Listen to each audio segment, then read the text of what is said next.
Or whoever else it is, I'm already outdated by now.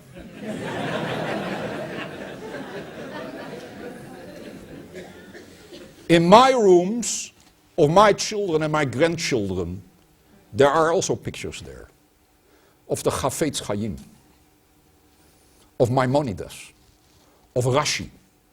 These are the heroes of my children. These are the heroes of my grandchildren. That's the difference.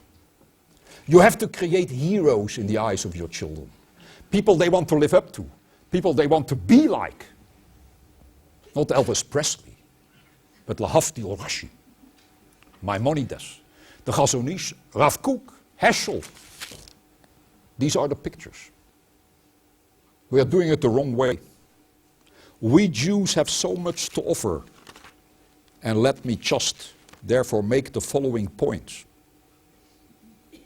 The non-Jewish world will one day, and it won't be long anymore, come to us. When they slowly get an understanding of what the Jewish tradition is all about, they can read more about it now than before. We have translated the Talmud into English. The rabbi, your chief rabbi, has written the most fantastic books about the Jewish tradition, which are read by non-Jews. And you know what will happen? One day the non-Jewish world will come to us and tell us one thing and ask us one question. Why did you not share this with us? That's what they will ask. And they will be annoyed with us. And we will defend ourselves and we will make the incredible mistake and say, this is not for you. That's not what Abraham had in mind. No, I'm not advocating here that we should go out as missionaries and try to make the world all into Jews. But what I do say here is that we have to try to bring Jewish values, even Jewish rituals, into the non-Jewish world because they're in great need of it. Especially now that Christianity has not done the job, with all respect, and Islam obviously is not doing the job. They will have a ta'ana, we say in Hebrew, a claim against us. And I'm that scared of it. You know, for a long time anti-Semitism existed out of the fact that they didn't like us. But you have to understand that as well. I once wrote, and I may not have been the first one to say this, I do not know, that one of the reasons why there is anti-Semitism in the world is because the Jew, or better the non-Jew, the anti-Semitic non-Jew, does not hate us for the fact that we did not accept Jesus, but because we gave them Jesus. Because we brought some Jewish ideas to them. We produced it, we produced the man. And they have still great difficulty. Sigmund Freud, by the way, writes about this, where indeed they say to us, why did you bring us this man? But the world by now has changed. We have loads of friends in the non-Jewish world. We sometimes think that the whole world is anti-Semitic, which is far from true. And there are many people who will thank us for having given this man to them. I don't believe in him. It's not for me a prophet. It's not for me a Mashiach. Perhaps he was a great man. But the truth about it is that today the world is looking for that. And I tell you something else. I greatly pity the anti-Semitic world today. And I even understand them. You know why? Because the Jews have made so many contributions, spiritual, and also at all other levels throughout history, that they feel so much indebted to the Jews that it becomes a problem for them. They want to boycott Israel? Come on. I wrote an article about it. You really want to boycott Israel? Then, well, you have to do away with most of the programs which you use on your computer. With most of the most important medical discoveries being made. I can go through a whole list of what Jews did, including some Jewish kids who have done unbelievable stuff. I understand that they are frustrated. They can't boycott us because it is committing suicide. But you have to realize that after all, this is a minority.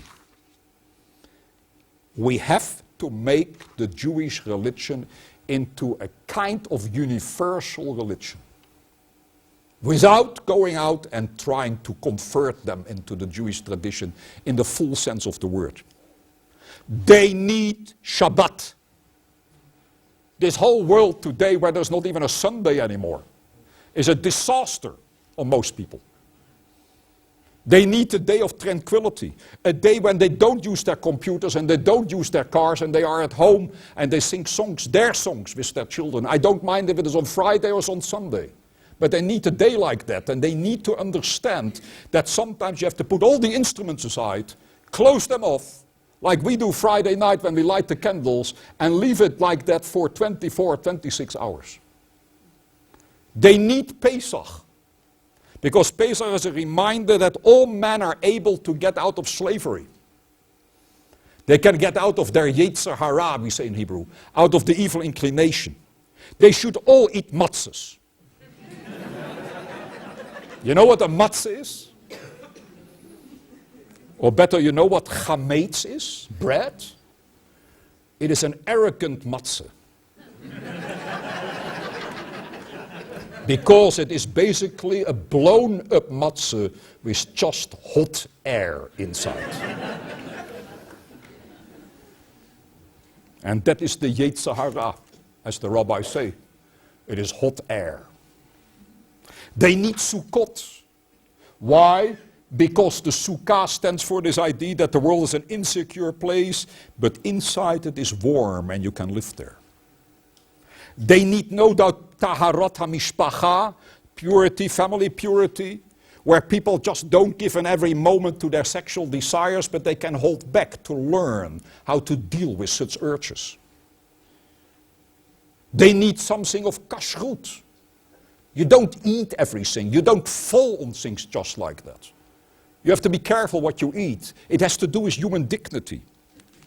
I said before to some of you that even when I would be an atheist or an agnostic, I would still make a bracha, a blessing. Why? Because a blessing is a moment, a statement of amazement, a wow. I want to be impressed by what the world is offering me, even when I would be an atheist, and I would like to say something fantastic. And that's Baruch Atah Hashem. They need Yom Kippur. They look for Yom Kippur. I can tell you, I have a lot to do with the Gentile world in that respect.